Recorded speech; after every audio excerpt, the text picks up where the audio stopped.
Alrighty then, we are live from Columbus, OH, and this is no, not the Ramsey Show After Show. What is this one called? Answering Your Financial Questions Live.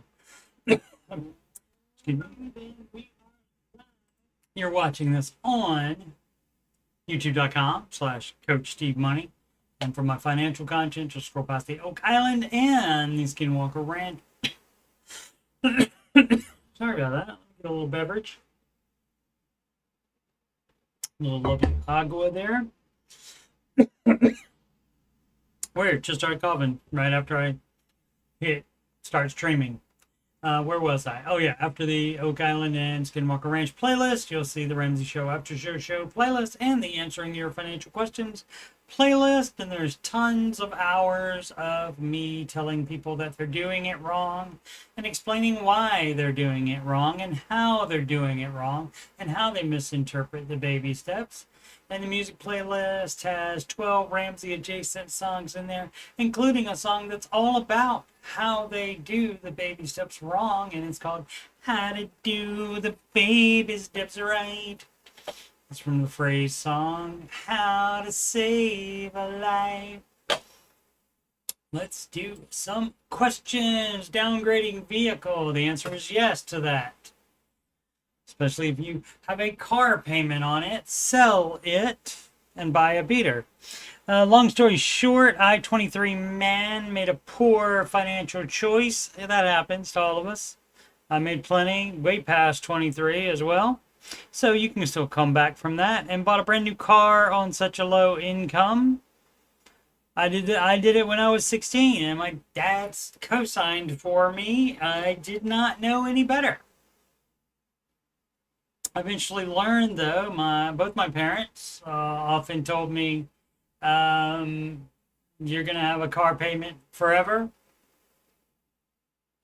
You'll always be in debt. And they were incorrect about that. Okay. Brand new car on such a low income, right? You shouldn't buy a brand new car at all, and even if you pay cash for it, unless you have $1 million net worth, which is the definition of being a millionaire. It is a 2023 Nissan Altima, and the term is $464 a month at 6.9 for 84 months. The 7-year car payment. You are nutty, sir. I mean, I didn't do that. I bought a Chevrolet Chevette. It was brand new at the time, though. I don't remember what it was, and it's hard to relate to it today. Maybe I'll look into the information on that to see what it was and what that would be in today's dollars. And I'm sure I would be horrified about that. So maybe I'll do that for the after show at some point. Because on here, I mostly just answer questions. I've owned the car for exactly 2 years. Last few months, I've bumped up my payments to $1,400 monthly plus $250 insurance, which is a huge chunk of my income going towards the depreciating asset. They're all lovely assets, though. Wonderful assets. It's killing any ability I have to save or invest. Yeah, that's what payments do. So that's why Mr. Ramsey advises no debt. He's the no debt guy, in case you were not aware of it. I've been eyeing older Toyotas, and tomorrow I'm checking out a 2014 Corolla. My Corolla. With exactly 100,000 miles. Likes the word exactly. It has a clean Carfax. Clean. The kids like to say it's clean when it's something is like cool, or like a neat, like a scene in a movie is neat. They say, "Oh, that was clean," with no accidents. I could pay for nearly all of it in cash and have the rest paid off in 5 to 6 months. So that's no. You don't get a loan on another car. It would be the best thing, but you don't buy this in addition to the other one. So let me see. Let me see what the plan is here, because we didn't say anything about selling the brand new one. I also have.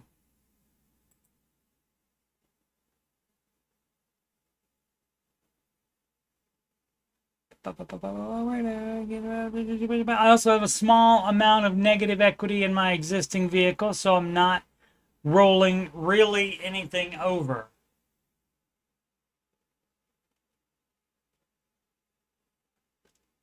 Okay. I don't need a brand new car at my age, that much is certain. You don't need a brand new car at any age. Just something that works, and I've learned my lesson. Great. Has anyone successfully downgraded from a new car to a much older one? Has it worked for you? Yeah, you should be doing this not with a dealership. And also, if you looked at Kelley Blue Book to see what the value is, and you looked under private sale instead of trade-in, then you are going to be expecting too much money when you go to the dealership. Because guess what? Dealers not there to help you, just like they weren't when you bought the vehicle from them. They're there to make money. And they're still there to make money when they buy a vehicle from you. They are going to, it's just like Pawn Stars. They're not going to give you what the expert says it's worth. They're going to give you maybe, if you're lucky, 75% of that. Because they have to make money to make it worth their while to even bother with any kind of item whatsoever. I have not done that. I did, however. That was the only new car I ever bought. So when that one finally died, the Chevette, I bought a used car with full cash. So I was smarter then. I still had credit cards and dumb crap like that, but at least I learned my lesson on that. Fun times. So yes, you can do that, but it will cost you more money to do it through a dealer. Buy and sell both private sale. So yeah, you won't get this exact Corolla with exactly 100,000 miles on it. You won't get that, but you might find an even better vehicle than that via private sale. At least sell your car versus private sale, because you'll get more for that. Who's this? This is sysadmin321. Would you or Dave, I mean, that's two different people. Of course, Dave and myself would probably say the same things for almost any question answered on here, or posted on here. But as far as the average person on this, probably not. I mean, it's possible that even more people that do not like Dave's advice are on here more than the people that do like Dave's advice. So, but anyway, I digress. Would you or Dave stay the course with a 401k is the name of that type of retirement account, invested entirely in an index fund? What would Dave do? Flair right there. My wife and I are both Foudy and have now saved $800,000 combined in our 401ks. 600k mine, 200k hers. Why does she have the smaller amount? Did she start later? We would like to retire at age 55. Okay, well, what are you going to live on between 55 and 59.5 when you can get this money out of the 401k without any penalties? So that's going to be 4.5 years that you are going to have somewhere else. And that's also why Mr. Ramsey doesn't advise retiring early, because that way he thinks you'll be bored, and also because then now you have to do some other savings and you can't put it in your 401k and get the tax advantages and such. You have to put it in some kind of investment vehicle where you won't be penalized to take it out when you are 55. And start making withdrawals at that time from our 401ks using the rule of 55. There's a rule of 55 IRS tax provision. Alrighty then. There's not more of that, but I need to open it so I can copy it rather than type it. Rule of 55. IRS provision. Let's check that out in the old Google, shall we? Paste. And we'll both learn about this. I did not know anything about this. The Rule of 55 is an IRS provision allowing penalty-free withdrawals from an employer's 401k or 403b plan if you leave your job in the calendar year you turn 55 or later. I did not know that. Though the rule is not mandatory for plans and can't be applied to IRAs, okay? This rule allows for early retirement access to funds without the standard 10% early withdrawal penalty, but withdrawals are still subject to income tax, right? To qualify, the funds must remain in the current employer's plan, and you must check with your employer to confirm if their plan permits the rule's use. Okay, so that's what this person would have to check on, because there's a lot of stuff like that. There's stuff in the Secure Act, which this may have been part of. I don't know, the Secure Act 2.0. That was, I believe, I can't remember if it was Obama era or Biden.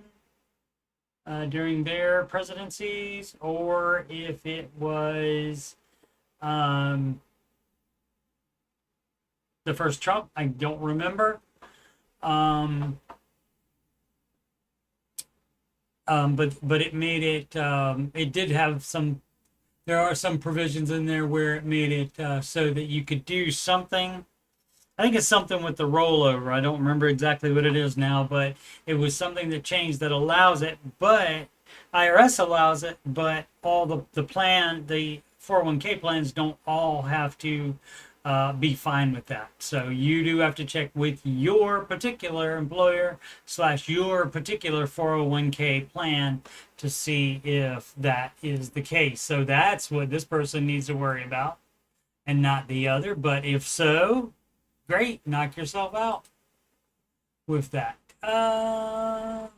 Where are we? Got other questions ready in case we get to the end of it. Oh, I was going to say, is there a night game for Ohio State next week? They were off to yesterday, but Washington played today and won, so they're 2-1. Lost my place. Where were we? We've had our 401ks invested 100% into an index fund that simply tracks the S&P 500, so they're leaving money on the table by not looking for managed funds that make more. Of course, also in some 401k plans, you're limited in what you can do. And most of them try to put you into a target date fund, which includes bonds and other non-aggressive crap that Dave does not recommend ever. Is this good long-term strategy for the next 15 years? I would try to make more on that, and you don't have to. And this is not what I thought it was. I thought it was about asking about changing to Dave's plan, his investment advice of 25% each in the 4 categories: small, mid, large cap, and international. Which for 15 years, that's doubling twice, and you could double more money twice if you get managed funds that make more money, even after you subtract the higher. Yes, the expense ratio probably will be higher, but mine still make more than the index even after you subtract the expense ratio. How about that? There. Don't be lazy, and don't be a naysayer saying they're not there. They are there. I think we're both starting to get nervous after seeing where our 401ks are recently at, along with new market highs. What would Dave do? Yeah. So, you know what would help out if you don't retire at age 55, then work another 5 years. Again, don't be lazy. So that would help, right? If you worked another 5 years, wouldn't that? Because then you could save more money. You could invest more money. And as I said, you could investigate. I mean, you don't even really have to. You could just leave the index fund as is, and that way you don't have to sell it. Which, if you don't take it out of the account, you don't have any taxes or penalties or anything like that on the growth. You just sell it inside the 401k account and then replace it with something else. But your 401k plan may not allow you to buy that particular fund that you find, managed fund that you find that beats the index. So you may be limited on what they can do. And that would be the time where you would prioritize a Roth IRA that you open at a brokerage account. And at most of them, you can buy whatever darn funds you want. Like, I'm at Fidelity, so I can buy Fidelity funds. I can also buy Vanguard funds through Fidelity. So it all depends on that. But that's when you would, if you can buy better funds, that's when you would first max out the Roth IRA the Roth IRA before going to the 401k, even if that's a Roth. I don't think it says they have. They don't have any Roth accounts. I don't think they didn't mention it if they do have a Roth IRA. So you could do that as well. And you could check to see if they have the Roth option for the 401k. Because the priority for investing in, as far as type of accounts go, first, match. If your employer gives you a match, because that's 100% rate of return right away. So that's first. And then second would be Roth, because the no taxes in retirement is way better than the no taxes on the contributions. I don't care what the standard financial bro advice is. I don't care about any of that. The amount that we're talking about here, the overall total of taxes that you will pay on if you end up taking all of the contributions out during your retirement, that's going to be way more than the amount of taxes you're paying on the contributions. So that's the dealio in that. What would Dave do? He would do exactly what I said to do. He would probably talk to you about managed funds, just like I did, but also probably suggest, hey, you got a great idea. If you're worried, why don't you keep your butt at work for a little while longer then? Yeah, and I understand, because that's a 600, so that's 800,000.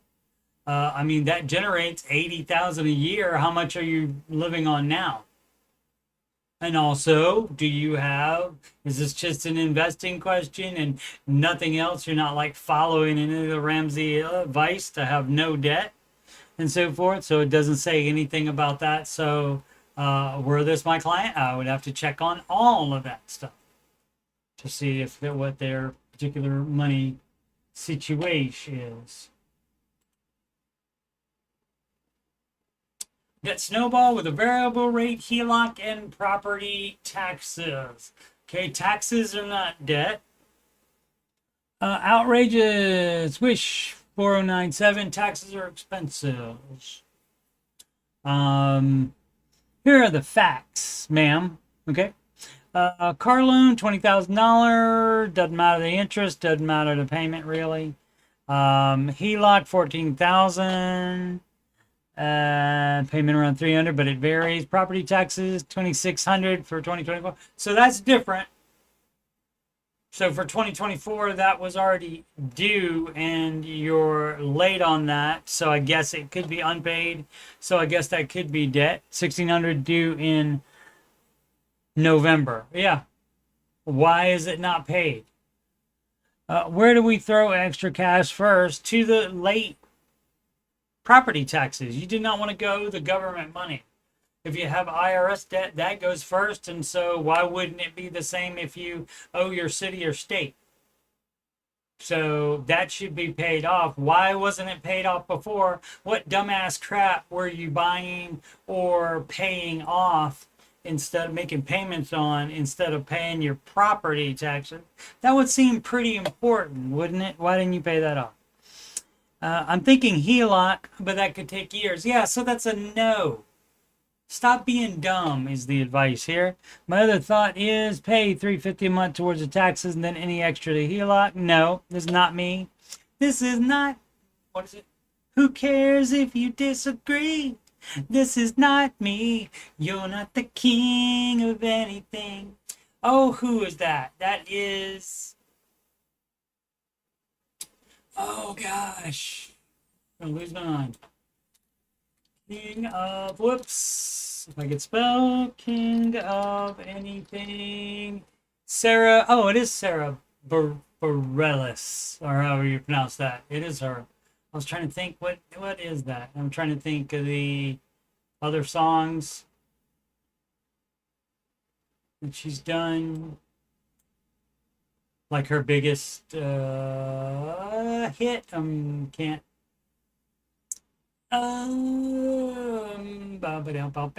There we go. This should tell us immediately. You know her from this song. Oh, Brave, that's right. I want to see you be brave. But there was one before that, I thought. Maybe not. It's not showing up. You would think it would show up there right at first, but I don't see. What song made her famous? Is it Brave? Oh no, Love Song? I don't know that one. I'll have to check that out though. Alright. Fun times. Little sidetrack here. So we don't always, due to my, I guess it's ADHD, I don't know what it is, but I just wanted to know that because I couldn't remember it. But anyway, that's her song. It goes, what is it? Who cares if you disagree? You are not me.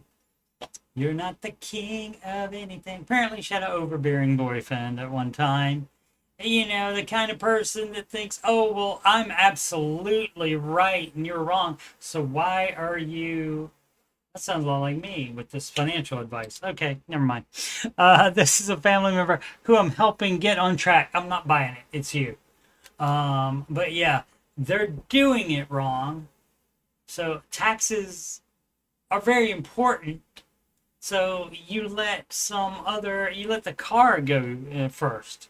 You let the car go in debt, or any of your other, their other dumbass debt. So they're doing it wrong. Tell them to get their butt in gear.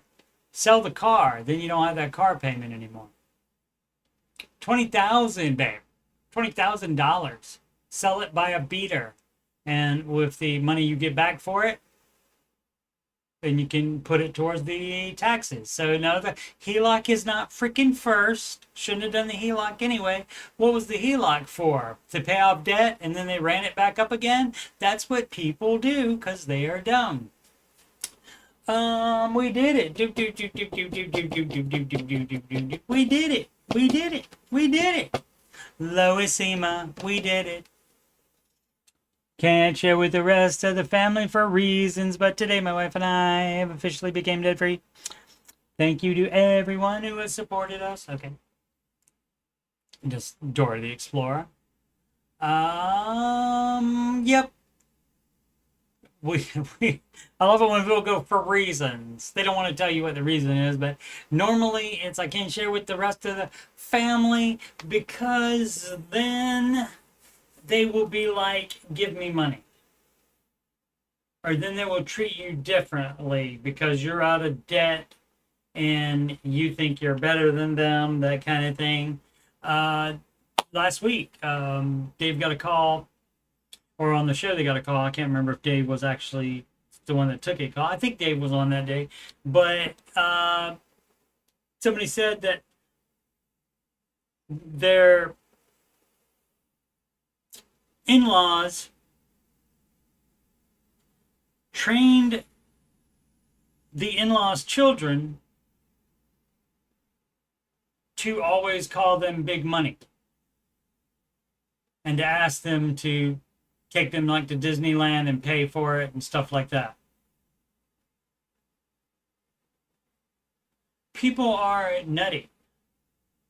The in-laws could get out of debt too, but they're too dumb to do that. And so if you're going to pick on somebody because they did something smart that makes them smarter than you are, that's ridiculous. So, but you need to have boundaries there. That's all. Paging Dr. Cloud. Paging Dr. Cloud. Dr. Henry Cloud wrote a book Mr. Ramsey often recommends called Boundaries. And yes, you have to do that. It's like, I think whoever answered them, I think it was Dave. Can't swear to it though. He said you need to talk to them and say, tell your kids not to call us that anymore. Another marriage/inheritance post. Hi all, hi guys. I know there was a post on this topic just a couple of weeks ago, but just old enough that I didn't want to resurrect it. Been married, and see, the problem is that the Ramsey advice is not going to be different just because this is you this time. If it's the same situation, the same thing happening, like a marriage, like inheritance for one person in the marriage, guess what?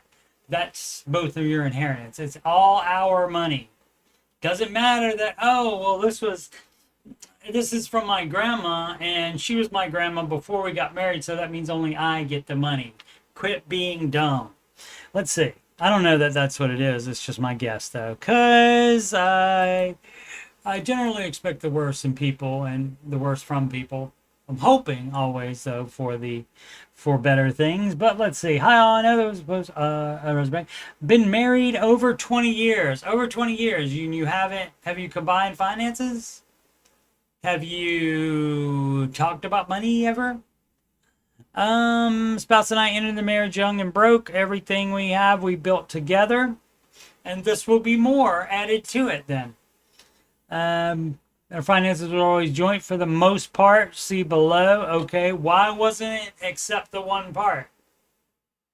You're doing it wrong. That's not the Ramsey advice, to have one part not be joint. Single income household for the past 15 years. I'm working with the exception of spouse having a part-time job for 1 to 2 years about 10 years ago when things were a little tight. Why were things tight? Were you guys doing it wrong? Prior to that, first 5 years of marriage, I earned vast majority while spouse finished college. Then a 60-40 split in her favor while I was in grad school. Overall, I would guess I've earned 95%. Okay, so you see, the problem that immediately jumps out to me is that why you keep in score. Like Dr. Grant says in Jurassic Park, come on, kids. It's not a race.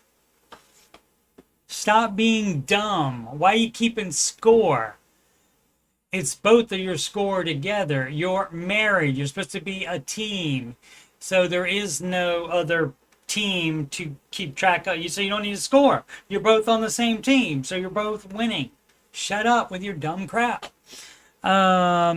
But always shared fully in joint accounts, except for what?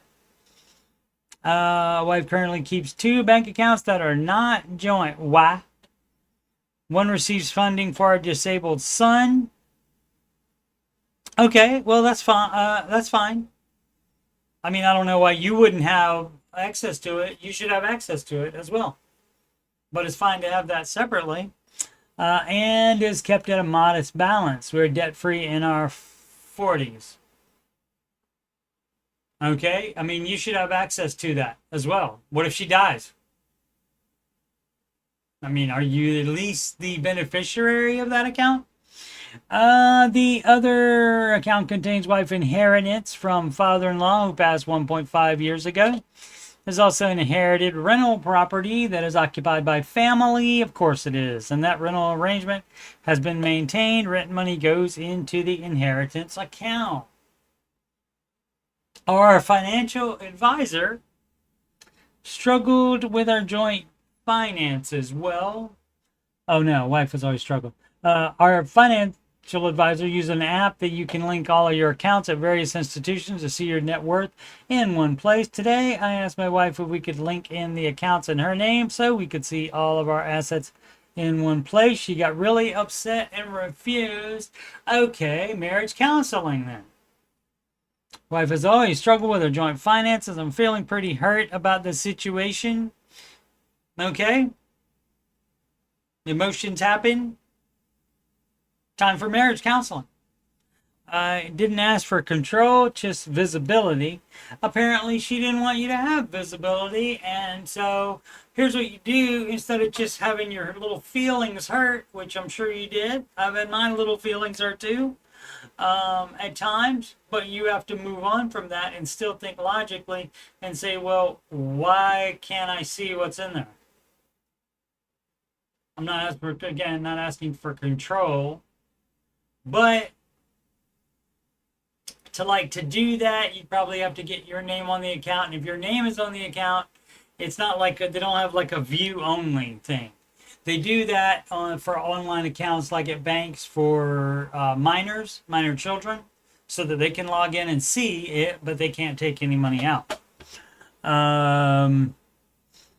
She'll be receiving another inheritance from her mother someday. Well, I won't receive anything from my parents. They're broke. Okay. Again, if she's not thinking of you guys as married, then why are you married?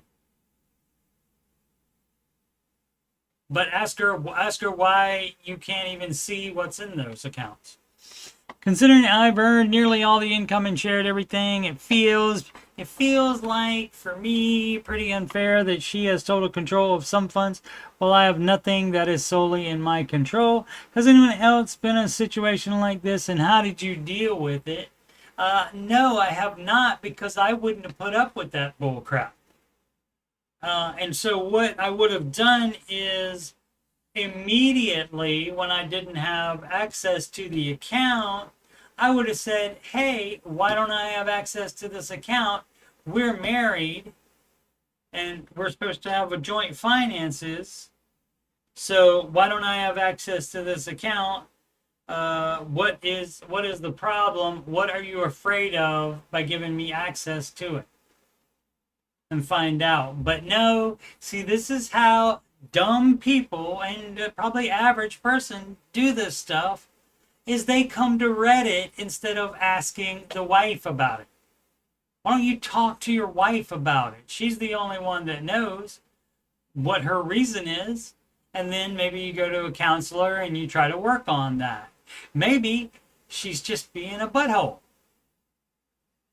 Maybe she's not that nice of a person. Who knows? But that's the way to find out about it. You have to talk to her about it. There's not any... People are so nuts. They always try to work around other people. Like, oh, I don't want to mess up our relationship.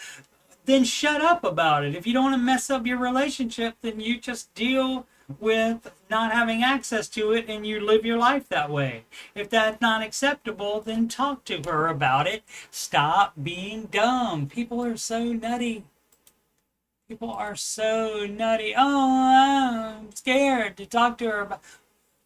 That doesn't sound like a fun marriage. You're scared to talk to your spouse? Boba Ganache. All right. I feel like, for me, there's something I am missing. Let's see what you are missing. Oh, good. There's more of it. Not that long, though. Every now and then I fall apart. I'll check out a Dave Ramsey video of article, but I'm not all that invested just yet. Enough to come to the subreddit, you are. Okay, I'm Yoda all of a sudden. I recently refreshed myself on the 7 baby steps. Oh, you did? Those are fun to refresh yourself on, aren't they? And look, Dave puts them in numerical order for your convenience. So, what is the problem? What is it that you're missing? Let's find out. However, I'm in a bit of a different situation than most.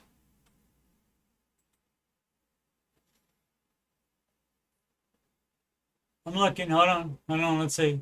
I'm looking to see.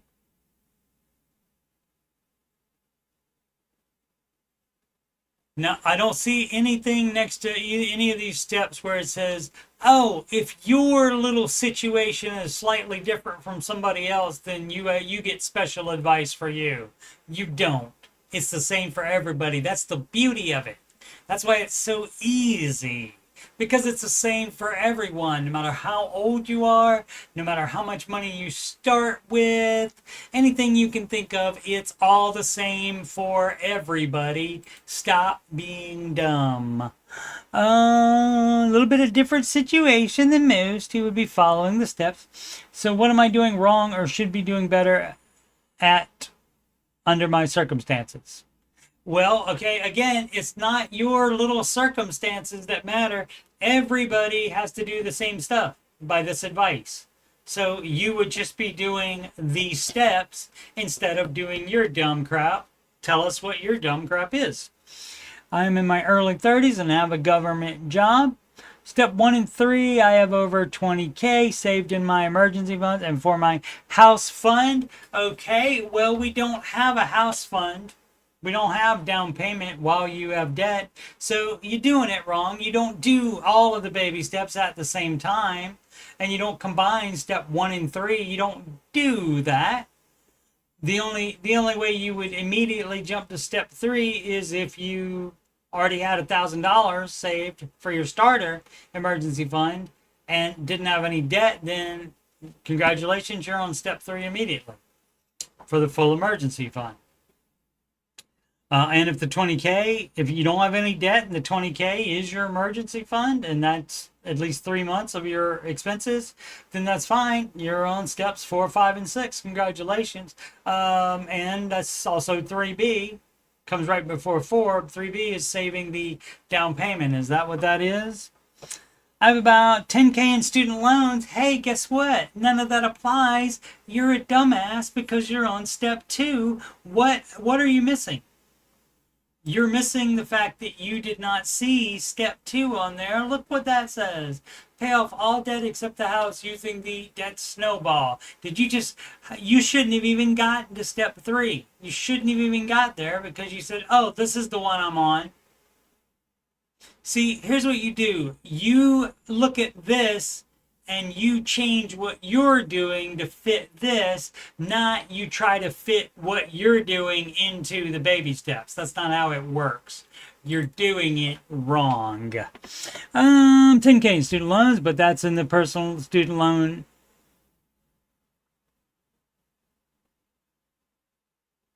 Avoidance, what is that? Ain't it supposed to be F?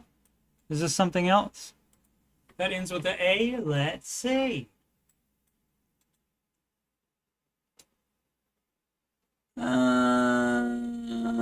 Paste in, doesn't say paste in, so, oh, there it is.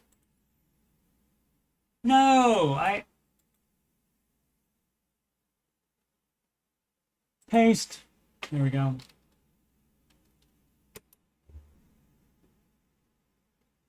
Oh, Public Service Leadership Academy, a nonprofit organization.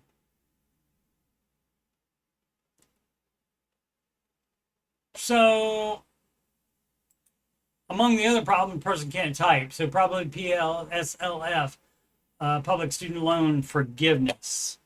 I make the minimum payment of $110 a month. I have about $6K in credit card debt and more step 2 debt. 4 of that is PayPal credit. It doesn't matter. It doesn't matter what it is. You have step 2 debt. Concentrate on step 2 and you don't think about anything else. You also drop your $20,000 down to the $1,000 of step 1. You are dumb. If you can't figure that out, you're dumb. Step 4, retirement is taken care of, pre-tax due to government job.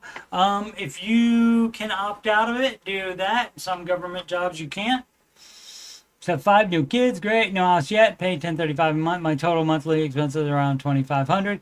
What is this house fund? Is that down payment? You also don't save down payment either before step 2 is done. Step 1, 2, and 3, you do one at a time. Let's glance at them, shall we? That's the wrong one. There it is. Steps 1, 2, and 3, you do one at a time before moving to the next step. Okay? So you don't start saving 1 cent more than $1,000 while you still have debt. Once you pay off all your non-mortgage debt, then, only then, do you start saving 1 cent past $1,000. You're doing it wrong. And then step 4, 5, and 6, I get it that you might not understand, might not know this because it doesn't say the one at a time for 1, 2, and 3, and at the same time for 4, 5, and 6, and that's why I put it in my scroll ticker down at the bottom. So that anybody that can't figure that out themselves, but I would think by default, you would think that you do step 1 first before going to step 2. And then you do step 2 first before going to step 3 at all. Okay, but people are nutty, and and because they don't want to be on step 2. If the guy is starting investing, he's saying, I'm on step 4. No, you're not. You're on the lowest step that applies to you, which is step 2. So sorry, you don't get to be on a higher step. And that's what you're missing. You're missing the fact that you're doing it wrong. You misinterpreted the baby steps. Step 7, I guess this is where I'm stuck. Knowing all this, what should I be doing differently? What you should be doing is following the baby steps instead of all your dumb crap that you're doing. You have interpreted the baby steps wrong because you tried to fit your little life into the baby steps instead of the other way around. You fit the baby steps into your little situation. The baby steps become your little situation. And that's why that's the same for everybody. 49, let's see if somebody says, hey man, if you're wanting to do the baby steps, do them. Yep, if you're not wanting to, don't do them. If you want to follow Dave, it's pretty obvious. Take your emergency fund and pay off all your debts. There we go. I just want to see if we got a reply from him. Probably not, because he doesn't want to do it. Almost too sure. Is that the OP? Oh yeah, it is. Baba Ganesh. Funny you mentioned that. I leased a 2022 Wrangler a few years ago, and the lease is up in March. Yeah. Interesting. Ignored all the ones saying that he was doing it wrong, but he wants to talk about the vehicle, the Wrangler.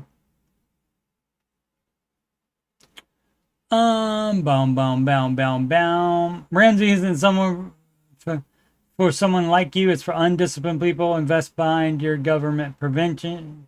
It's not for undisciplined people. You have to be very disciplined to not do all this dumb crap. This is not discipline to try to do everything all at the same time and invest while you still have debt and have extra savings while you still have debt. That doesn't take discipline. It takes discipline to not do that dumbass advice. All right. Yeah, there's something you're missing. Brain. So it doesn't seem like, it just, like the comment said, the first comment said, it doesn't seem like you want to do it. So just don't do it. You don't have to, again, people are nutty. They're like, but I gotta understand it. No, you don't. Like, for example, the biggest thing, and this is his thing as well, but this is usually the thing, it's debt or no debt. Mr. Ramsey is no debt. If you want to have debt, then you probably should follow his advice. Or try to follow any of his advice, because it does all go together, and you shouldn't take his advice, all of Dave's advice, except for the debt portion. You should not do that. George Cameron's mortgage. Let's see. Butterscotch 0985. I didn't know he had a mortgage. And so if this is true, he mentioned moving. Yeah, he mentioned moving on the Ramsey show as well recently. And so I assumed he upgraded house. John did as well recently. But I didn't know he took out a mortgage to do it. Anyway, he mentioned moving on a recent Smart Money Happy Hour. And so this is all hearsay. I don't know that any of this is true. It looks like he took out a 4.35 mortgage in 2022. How do you know about that? I believe it was 2021 when he paid off his previous house, I believe, if I'm not mistaken on that. But a 4.35% mortgage in 2022. So how does it look like that? I mean, I guess they're public record maybe. So did you bother to look it up because you're so upset about this? I'm sure he's not having another child and downsizing home. He might be having another child. But downsizing home, maybe not. Or maybe he did. You don't know. Probably took out another mortgage. This seems like, for me, something they would go against on the show, even if it stayed within 25% of his income. I've absolutely heard them say, don't increase your debt, pay off your house 1,000,000 times. Right? And if you want to upgrade, you would do that with the equity in your current house plus savings.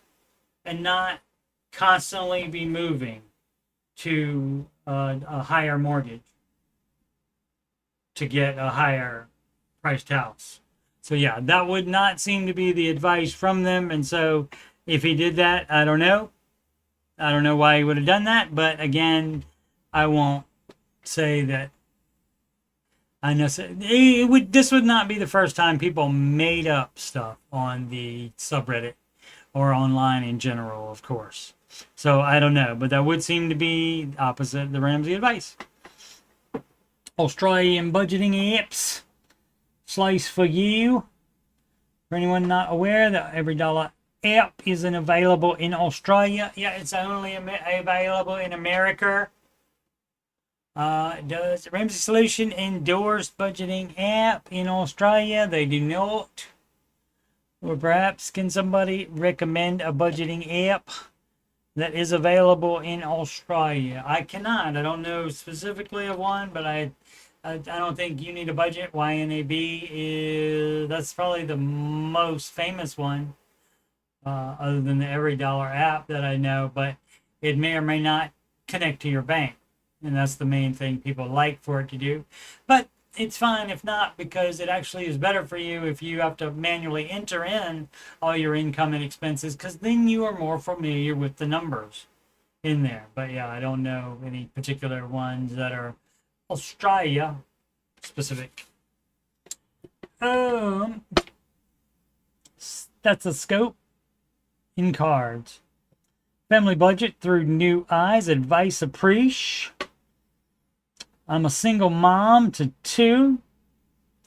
Age 40. I rebuilt my life from scratch after my ex-husband left me in the middle of the night with a note a little over 11 years ago. I bet that sucked. That's so cowardly. I've since tackled multiple educational programs, working from a CNA upwards. That's something with nursing. I can't remember. To now a BSN, Bachelor's of Student Nursing. I don't know, something like that with nursing. Halfway through an MBA, I paid cash for all my education. Excellent. I have no educational debt. Excellent. My kids are now newly 18 and almost 16. Okay. I was able over the past year to buy my oldest car and gift it to them. Because of their academic achievements, their college will cost under $1,000 total. Awesome. Both kids remain at home with me, which I honestly enjoy. I bought a home in 2021 with slightly less than 3% interest rate and $50,000 in equity if the house sold.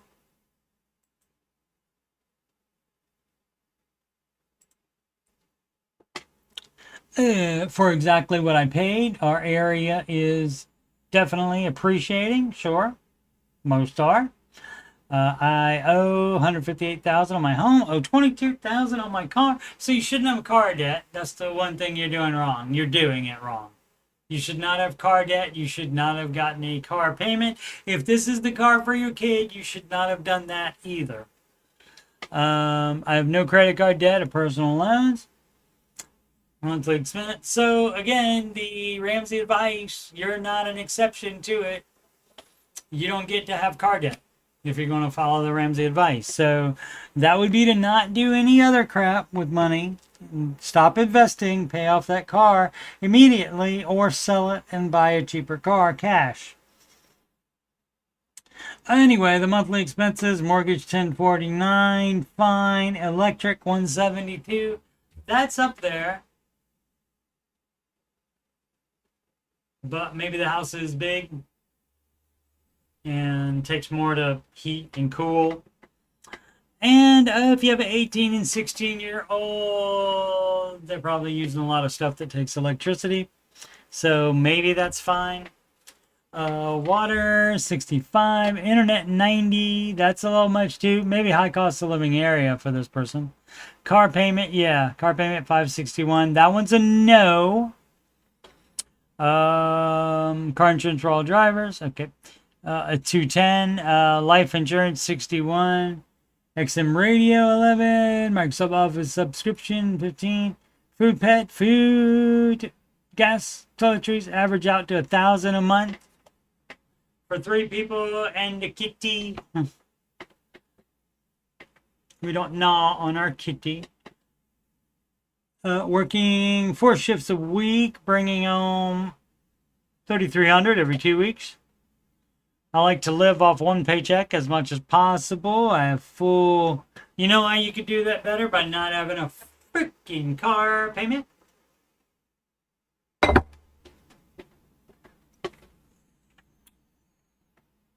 have full health insurance, contribute some to our company foundation. You should not be doing any... what's the foundation do? Is that like a charitable thing? Do they do charitable works and stuff like that?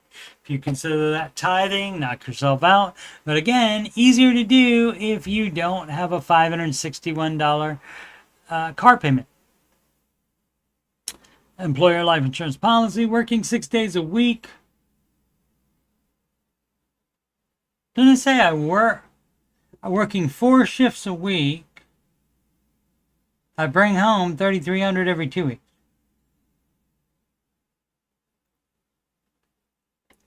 Working 6 days a week, 12-hour shifts, I can bring home. I can bring this amount up to $4,200. Okay, but it's exhausting with graduate school as well. I bet. You know what would make this situation easier if you didn't have that car payment? And yeah, I'm going to say that every single time. My car had been paid for, but was destroyed during Helene almost a year ago. You didn't have weather damage on it. You didn't have act of God damage on it. Although it's a bigger expense, it's the first nice car I've driven, and it was used. I'm on track to have it paid off within a year. My name is Paul. That's between y'all, but you could just sell it instead and buy a beater, and then you don't have that car payment. And so, as we know, this part of it, and we can always easily spot it, this paragraph is your hashtag justification station paragraph. Justifying the debt. This person knows darn well that Mr. Ramsey is the no debt guy and that she shouldn't be having debt. She knows darn well she's too smart not to know that. She's too smart not to know that. I keep a month in savings because nursing is such a huge demand career. Justification for not just having $1,000. You're doing it wrong. I know retirement is not where it needs to be, but concerning you don't worry about that. You got non-mortgage debt, so you don't worry about the retirement yet. I'm grateful for every single piece of my life, including heat, air, hot water, and a full fridge. Okay, justification station for doing it wrong. What did you? Any advice appreciated? Follow the baby steps and do that no debt thing that you know darn well is Mr. Ramsey's advice. Okay, you're too smart to be on a subreddit where you haven't picked up that that is Mr. Ramsey's advice. If not, okay, you're smart. This is one of the people that are smart, but they're also a dumbass at the same exact time. So and again, understand, if you want to do debt so you can have the car that you deserve or that you want or that you need. Some people say, oh, I needed this car. And it's not new either, but still, you don't buy a $20,000 car on debt. You don't buy a car on $1 worth of debt. You don't do that. You pay cash for it. And so, just don't. And so, again, knows, I'm gonna fully assume, and if I'm wrong, it wouldn't be the first time, but I'm gonna fully assume that she knows darn well the advice of no debt. Okay, just doesn't want to do it, but wants somebody to look at her budget through new eyes, and or this could be also just from a troll who has absolutely nothing better to do than make up this entire story. So, but either way, but people are dumb like this too. Even though they're smart enough to do the MBA, to do the nursing stuff, and also, be as good as with everything else as she is fabulous, but except for the debt part. And again, she knows darn well, if it's a real person, knows darn well that Mr. Ramsey is the no debt person. So knows that that's what she should be doing, but she don't want. So again, why do you need new eyes to look for it? You're not interested in this advice. Apparently, I didn't check. Only 11 comments. Let's go back. This will be fun. She's back and killing it. It's not very Dave Ramsey, right? Yeah, true.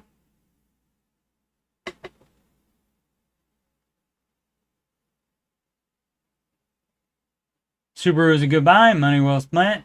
Nope, it wasn't. Not gonna be much of a help, but see, inspiring your story is. Yeah, it's great, except for that car debt. Oh yeah, if the employer isn't selling you the term life insurance, yeah, you get term life in place, and I didn't even think about that. That most crap employers offer might not be term life.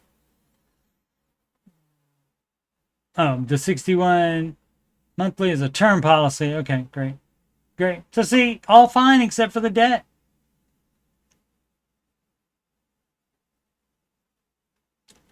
Person suggested that the 18-year-old have some skin in the game, so pay for something like insurance or something like that. I don't know.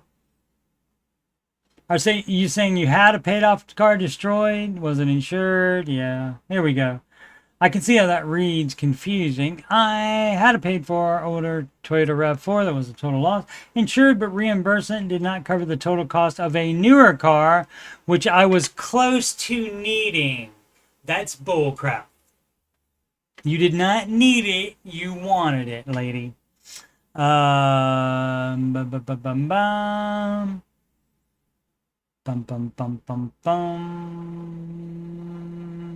They'll pay for their 29G. Oh, okay. So you use that to buy your kid's car instead of your own. So that is incorrect as well. You are doing it wrong. Well, it's a highly unwise loan. That's right. And she knows darn well she shouldn't have done it. She just needed it, which she didn't need it. She wanted it. Alrighty. Well, let's see. What's tomorrow? Tomorrow is Monday morning, and there's a little thing that I do in the mornings after the Ramsey show. Ramsey show runs from 9 a.m. to 11:05 a.m. on the YouTube. And once that's done on the YouTube at 11:05 a.m., I do the Ramsey Show After Show. And that will be happening all week unless I might move. Something like I think I moved Tuesday and Thursdays last week to the 8 p.m. stream instead. And so I may do something like that again. So, but there should be streams every day, every weekday. And then either Saturday, Sunday, we'll go through all that. But here's what we'll be talking about: a higher salary or more stable job. And the main deal on that is the higher up you are, the higher number of baby step you are, the more likely, the easier it is to do things like that. Even if it's to go for a lower paying job that you like more, you're in better shape to do that. The higher number your baby step number is. Does anyone take 2 or more ideas from financial community and combined, and has it worked? Yeah, like you shouldn't be taking no debt leverage advice from Mr. Ramsey, and then you can't combine that. It's either you have debt or you don't have debt. That's how that works. And so you have debt, and then you either decide to keep it, or you decide Dave is right about not having debt as being the best thing to do, and you pay it all off. So you don't combine those. There's no way to combine those. Okay? And also, there's no need to do that. Why would you do that? Why would you like Dave's investment advice, which is also not like the financial bro advice, the same guys that would be advocating debt, they don't do the same thing. It doesn't seem like that's you don't seem like you care. But if you are fine with having debt, you seem like you're fine with risk. And so Dave doesn't do risky investing either. Should I sell my car below market value just to get rid of it ASAP? Yes. Yes. And you know that difference that you have to pay to be able to pay it off? That's your stupid tax. It's called stupid tax. Fully funded emergency fund, no house, no kids, paid off car, what to do? Maybe step 3B, start saving for down payment if you want to buy a house. Otherwise, or you would do investing. Where to put emergency fund? A lot of people like to do high yield savings account. I recommend that it be liquid, like in your bank, in your local bank. And because emergencies don't wait 1 to 3 days for a transfer from your high yield savings account. Now, do they? No, they don't. Emergencies are just going to happen at any time. 11 cars in 11 years. It stops today. Great. That should have stopped on the second year. It should have stopped. It should have never happened the second year. Key the zebra. Job searching advice. Look harder. If you have to, take a job that you think you're better than. You could still keep looking for a better job while you're at least making some money. Need a car. What can I afford? Very cheap one, probably. A beater. And you pay cash for it. How much saved at 39? There's no particular law about how much you have to have saved on. I'm sure there's an average, but it doesn't matter because you're not going to be at the average, almost certainly. So you just do better. You just save more than everybody else does if you want to be the best at saving. But you don't. You shouldn't have any debt while you're doing that. And not having any debt payments means that you can save more. Short version of that one. Have a lease and want to end it. Well, you can't. You can break the lease, but there's going to be a financial penalty for that, generally, most of the time. You can see if you can work it out with your landlord or is it for a vehicle? A vehicle, I think. Yeah, a vehicle. So yeah, you can buy it out early and sell it to somebody else. And yep, you probably lose money on the deal, but that's your stupid tax for leasing a vehicle and need advice. And I will be able to give advice. And maybe there'll be a newer one, because that is the end of the Ramsey stuff. And that's why the Dave Ramsey subreddit questions and comments section. And so I've done all of the other ones.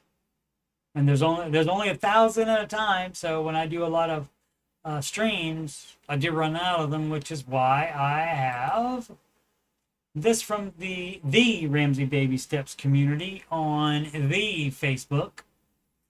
And I grab these questions from there. So if I do run out tomorrow or whatever day, I will be ready with those. I'll probably have to get some more ready as well.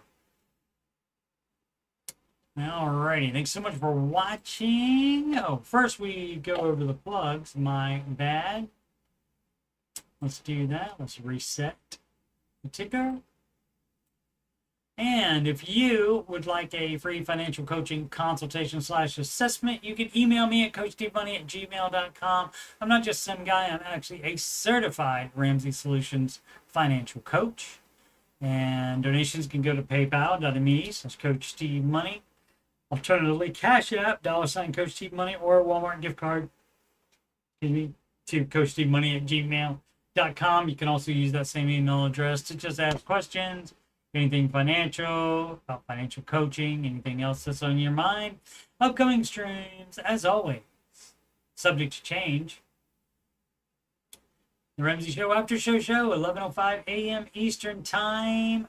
This Monday through Friday, September 22nd through the 26th, is the tentative plan, but perhaps one or two of those will move to 8 p.m. instead and be answering your financial questions stream. And as I said, those are at 8 p.m. And so maybe one or two of the weekdays, Monday through Friday. The one, if I'm not doing an after show, then probably that night would be a answering your financial questions stream at 8 p.m. Plus Saturday and or Sunday, September 27th and or the 28th for the 8 p.m. streams. Alrighty, thanks so much for watching. Please subscribe, like, and comment. Thank you so much if you have done those things already. And as always, make smart financial decisions every day.